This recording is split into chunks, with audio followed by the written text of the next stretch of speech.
नमस्ते अस्तु भगवन् विश्वेश्वराय महादेवाय त्र्यंबकाय त्रिपुरान्तकाय त्रिकाग्निकालाय कालाग्निरुद्राय नीलकंठाय मृत्युंजयाय सर्वेश्वराय सदाशिवाय श्रीमन्महादेवाय नमः। ओम जातवेदसे सुरवांसो रादितो निदहाति वेदाः सनः पर्षद दुर्गाणि विश्वानावेव सिन्धुं दुरितात्यग्निः त्वामग्निवर्णान् तपसाज्ज्वलन्तीं वैलोचनीं कर्मफले दृष्टां दुर्गां देवीं शरणमहं प्रपद्ये। सुतरसुतरसे नमः। अग्ने त्वन्पारयानव्यो अस्मान् स्वस्तिव्रत दुर्गाणि विश्वा महाकाली महालक्ष्मीर्देवताभ्यो नमः। गौरीर्मिमाय सलिलानक्षत्रद्विपदीं सां चतुष्पदीं अष्टापदीनोपदीं बहुशीं सहस्राक्षरां परमेभ्यो मन्। ಯುಗದಾದಿ ಯುಗಾದಿ. ಯುಗಾದಿ ಅಷ್ಟೇ ನಮ್ಮ ಹೊಸ ವರ್ಷ ಇರತಕ್ಕಂಥದ್ದು. ಯಾಕೆಂದರೆ ಪ್ರಕೃತಿಯ ಮಡಿಲಲ್ಲಿ ಆಚರಿಸುವಂಥ ಹಬ್ಬ ಅದು ಯುಗಾದಿ. ಇದು ಕ್ಯಾಲೆಂಡರ್ಗೆ ಮಾತ್ರ.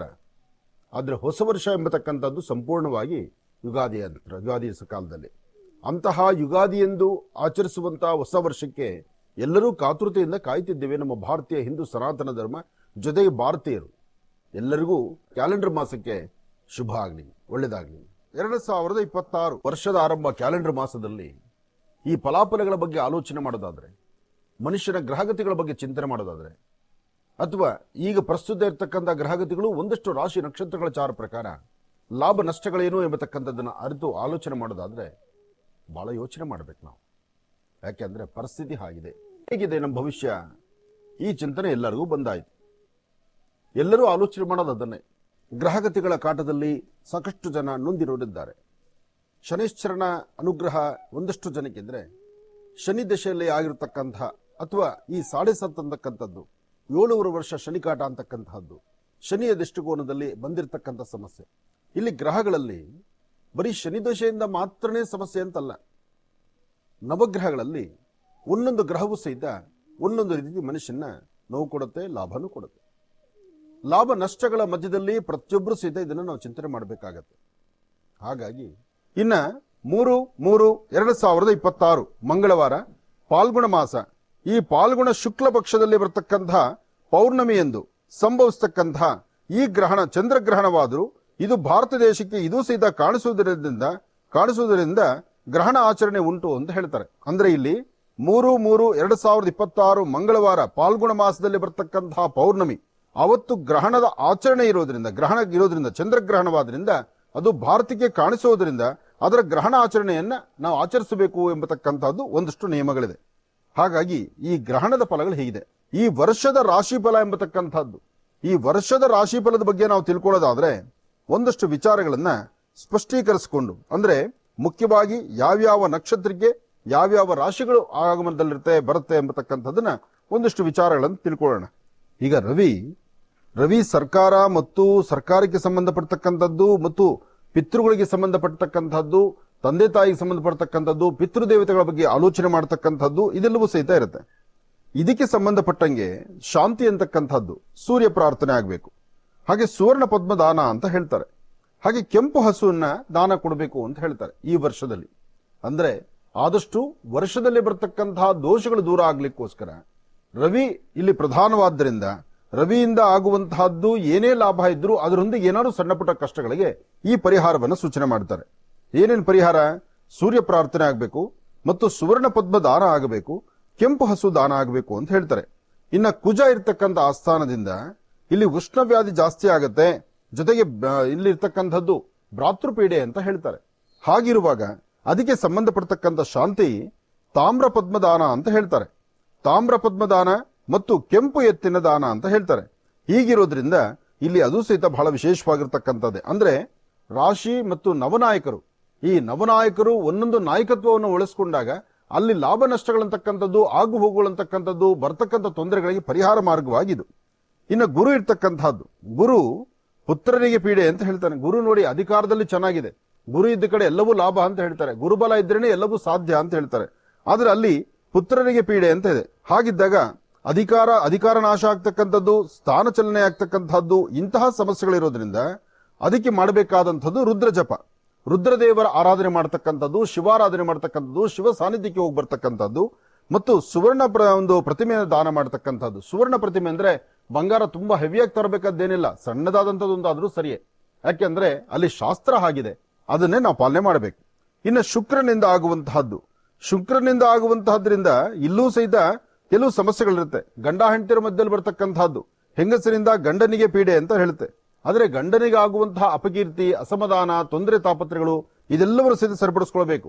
ಹಾಗೆ ಇಂತಹ ತೊಂದರೆಗಳಿರೋದ್ರಿಂದ ಗಂಡಸಿಗೆ ಆಗ್ತಕ್ಕಂತಹ ತೊಂದರೆಗಳು ಗಂಡ ಹೆಂಡತಿ ಇಬ್ಬರಿಗೂ ಇದೆ. ಗಂಡನಿಂದ ಹೆಂಡತಿಗಿರ್ಬೋದು, ಹೆಂಡತಿಗಿಂದ ಗಂಡನಿಗಿರ್ಬೋದು. ಇಂತಹ ಪರಿಸ್ಥಿತಿ ಇದ್ದಾಗ ಇದಕ್ಕೆ ಶಾಂತಿ ಅಂತಕ್ಕಂಥದ್ದೇನು? ಬೆಳ್ಳಿ ಪಾತ್ರೆ ಅಥವಾ ಬಿಳಿ ಬಣ್ಣದ ಹಸು, ಬೆಳ್ಳಿ ಪಾತ್ರೆ, ಬಿಳಿ ಬಣ್ಣದ ಹಸು, ಇದನ್ನು ದಾನ ಕೊಡಬೇಕು ಅಂತ ಹೇಳ್ತಾರೆ. ಇನ್ನು ಶನಿಯಿಂದ ಆಗ್ತಕ್ಕಂಥದ್ದು ದೇಹ ಪೀಡೆ ಮತ್ತು ಜ್ಯೇಷ್ಠ ಭ್ರಾತೃವಿನಿಂದ ತೊಂದರೆ ಆಗ್ತಕ್ಕಂತಹದ್ದು, ಇಲ್ಲೂ ಸಹಿತ ಶಾಂತಿ ಬಹಳ ಮುಖ್ಯ. ಯಾಕೆಂದ್ರೆ ಇಲ್ಲಿ ಶನಿಯಿಂದ ಉಂಟಾಗ್ತಕ್ಕಂತಹದ್ದೇನಿದೆ, ಕಬ್ಬಿಣ ಮತ್ತು ಎಳ್ಳು ದಾನ ಕೊಡಬೇಕು, ಅಶ್ವತ್ಥ ಪ್ರದಕ್ಷಿಣೆ ಮಾಡಬೇಕು. ನೋಡಿ, ಕಬ್ಬಿಣ ಅಥವಾ ಎಳ್ಳು, ಇಲ್ಲಿ ಕಬ್ಬಿಣದ ಬಾಂಡ್ಲೆ ಅಥವಾ ಬಾಂಡ್ಲೆಯಲ್ಲಿ ಒಂದಿಷ್ಟು ಎಳ್ಳೆಣ್ಣೆ ಹಾಕಿ ಶನೇಶ್ವರನ ಸಾನ್ನಿಧ್ಯ ಅಥವಾ ಹನುಮನ ಸಾನ್ನಿಧ್ಯದಲ್ಲಿ ಒಂದು ಎಳ್ಳೆಣ್ಣೆ ದೀಪ ಹಚ್ಚಬಹುದು. ಅಂದ್ರೆ ಇಲ್ಲಿ ಏನು ಹೇಳ್ತಾರೆ ಅದಕ್ಕೆ ಸಂಬಂಧಪಡ್ತಕ್ಕಂಥದ್ದು ಎಳ್ಳು ಮತ್ತು ಕಬ್ಬಿಣ. ಆ ಕಬ್ಬಿಣದ ಬಾಂಡ್ಲೆಯಲ್ಲಿ ಎಳ್ಳೆಣ್ಣೆ ಹಾಕಿದ್ರೆ ಅದು ಇನ್ನಷ್ಟು ವಿಶೇಷವೇ ಸರಿ.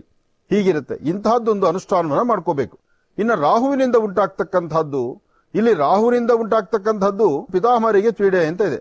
ಪಿತಾಮಹರಿಗೆ ಅಂದ್ರೆ ತಾತನಿಗಾಗ್ಲಿ ಅಥವಾ ವಯಸ್ಸಾಗಿರ್ತಕ್ಕಂಥವ್ರಿಗಾಗ್ಲಿ, ವೃದ್ಧರಿಗಾಗ್ಲಿ ಅಥವಾ ವಾಸ್ತುಗೃಹದಲ್ಲಿ ಯಾರು ಹಿರಿಯಿರ್ತಾರೆ ಅವರ ಆರೋಗ್ಯದ ಮೇಲೆ ಒಂದಷ್ಟು ತೊಂದರೆಗಳು ಬೀಳ್ತಾ ಇರುತ್ತೆ. ಅದಕ್ಕೆ ಶಾಂತಿ ಏನ್ ಹೇಳ್ತಾರೆ? ಸುವರ್ಣದಾನ ಅಂತ ಹೇಳಿದ್ದಾರೆ, ನಾಗಪ್ರತಿಷ್ಠೆ ಅಂತ ಹೇಳಿದ್ದಾರೆ, ಜೊತೆಗೆ ದುರ್ಗಾ ಜಪ ಅಂತ ಹೇಳಿದ್ದಾರೆ. ದುರ್ಗಾ ಜಪನ, ದುರ್ಗಾದೇವಿಯ ಸಾನ್ನಿಧ್ಯಕ್ಕೆ ಹೋಗುವಂಥದ್ದು, ದುರ್ಗಾ ದೀಪ ನಮಸ್ಕಾರವನ್ನು ಮಾಡತಕ್ಕಂಥದ್ದು, ಇದು ಬಹಳಷ್ಟು ಶ್ರೇಯಸ್ಸಾಗತ್ತೆ. ಇದನ್ನು ಮಾಡಲೇಬೇಕಾಗತ್ತೆ. ಯಾಕೆಂದ್ರೆ ದುರ್ಗಾ ದೀಪ ನಮಸ್ಕಾರ ಮಾಡೋದು ಬಹಳ ಉತ್ತಮನೇ.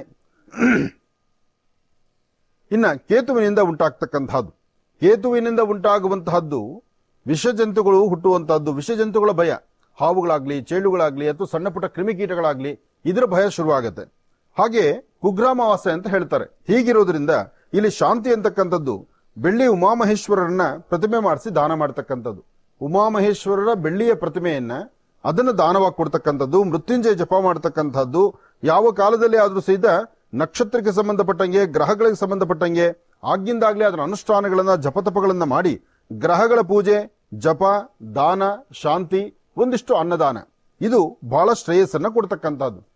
ಕರ್ಕಾಟಕ ರಾಶಿ, ಕರ್ಕಾಟಕ ಲಗ್ನ. ಕರ್ಕಾಟಕ ರಾಶಿ, ಕರ್ಕಾಟಕ ಲಗ್ನದಲ್ಲಿ ಇರ್ತಕ್ಕಂಥವ್ರಿಗೆ ಚಂದ್ರನ ಆಸ್ಥಾನ ಚೆನ್ನಾಗಿದ್ದು, ಗುರುವಿನ ಅನುಗ್ರಹ ಇದ್ದು, ಇಷ್ಟಾರ್ಥವನ್ನು ಸಿದ್ಧಿಪಡಿಸಿಕೊಳ್ತಕ್ಕಂಥ ಯೋಗ ಫಲ ಇದೆ. ಸತ್ಯಾಸತ್ಯತೆಗಳು ಏನು ಎಂಬತಕ್ಕಂಥದ್ದನ್ನು ಅರ್ಥ ಒಂದು ಹೆಜ್ಜೆ ಮುಂದೆ ಹಾಕಬೇಕಾಗಿದೆ.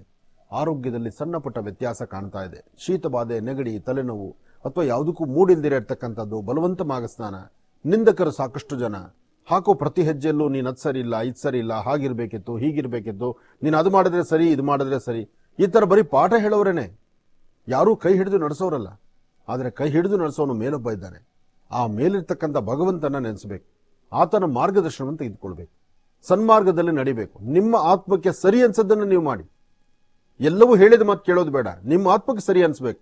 ಇದು ನಾನು ಮಾಡ್ತಿರೋ ಕೆಲಸ ಸರಿ, ಇದರಿಂದ ನಂಗೆ ಒಳಿತಾ ಆಗುತ್ತೆ ಅಥವಾ ನಾನು ಒಳ್ಳೆ ಕೆಲಸ ಮಾಡಬಲ್ಲೆ ಅನ್ನೋ ಒಂದು ಆತ್ಮವಿಶ್ವಾಸ ನೀವು ತಂದುಕೊಂಡು ಕರ್ಕಾಟಕ ರಾಶಿಯವರು ಒಂದು ಹೆಜ್ಜೆ ಮುಂದೆ ಹಾಕಿದ್ರೆ ಅದ್ಭುತವಾದಂತಹ ಲಾಭವನ್ನೇ ತಂದುಕೊಳ್ತೀರಿ. ಕರ್ಕಾಟಕ ರಾಶಿಯಲ್ಲಿ ಇರ್ತಕ್ಕಂಥವರ ಆರೋಗ್ಯ, ವ್ಯವಹಾರ, ಕೆಲಸ ಕಾರ್ಯಗಳು, ಆರ್ಥಿಕ ಪರಿಸ್ಥಿತಿ, ಜೊತೆಗೆ ಕೊಟ್ಟ ಮಾತಿನಂತೆ ನಡ್ಕೊಳ್ತಕ್ಕಂಥದ್ದು, ದೂರಭಾರ ಪ್ರಯಾಣ ಬೆಳೆಸ್ತಕ್ಕಂಥದ್ದು, ವ್ಯವಹಾರಗಳ ಕಡೆ ಗಮನ ಕೊಡ್ತಕ್ಕಂಥದ್ದು, ಮಾತಾಡಿದ್ರೆ ಸಾಧ್ಯವಾದಷ್ಟು ತೂಕವಾಗಿರ್ತಕ್ಕಂಥದ್ದು, ಇದೆಲ್ಲದರ ಮಧ್ಯದಲ್ಲಿ ಪ್ರೀತಿ, ವಿಶ್ವಾಸ, ಬಂಧುತ್ವ, ಬಾಂಧವ್ಯ ಇದೆಲ್ಲವನ್ನು ತೆಗೆದುಕೊಂಡು ಹೋಗ್ಬೇಕಾದ್ರೆ ಅದಕ್ಕೆ ಗುರುವಿನ ಅನುಗ್ರಹ ಇದೆ.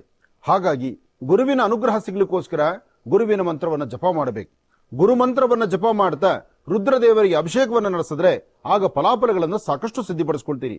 ಇದರ ಜೊತೆಗೆ ಶನಿಯಿಂದ ಉಂಟಾಗ್ತಕ್ಕಂಥ ದೋಷಗಳು ದೂರ ಆಗ್ಲಿಕ್ಕೋಸ್ಕರ ಆಗಿಂದಾಗಲೇ ಶನೇಶ್ವರನ ಸಾನ್ನಿಧ್ಯದಲ್ಲಿ ಅಥವಾ ಹನುಮನ ಸಾನ್ನಿಧ್ಯದಲ್ಲಿ ದೀಪವನ್ನು ಹಚ್ಚಿ ನಮಸ್ಕಾರ ಮಾಡತಕ್ಕಂಥದ್ದು, ಓಂ ಶಂ ಶನೇಶ್ವರಾಯ ನಮಃ ಎಂಬತಕ್ಕಂಥ ಮಂತ್ರವನ್ನು ಹೇಳ್ಕೊಳ್ತಕ್ಕಂಥದ್ದು ಮತ್ತು ತೀರ್ಥಕ್ಷೇತ್ರಗಳಲ್ಲಿ ಒಂದು ರಾತ್ರಿ ಮಲಗಿದ್ದು ಅಲ್ಲಿ ದೇವರ ದರ್ಶನ ಮಾಡಿ ಬರ್ತಕ್ಕಂಥದ್ದು ನಡೆಸೋದ್ರಿಂದ ಹೆಚ್ಚಿನ ಫಲಾಫಲಗಳನ್ನ ತಾವು ಸಿದ್ಧಿಪಡಿಸ್ಕೊಳ್ತೀರಿ.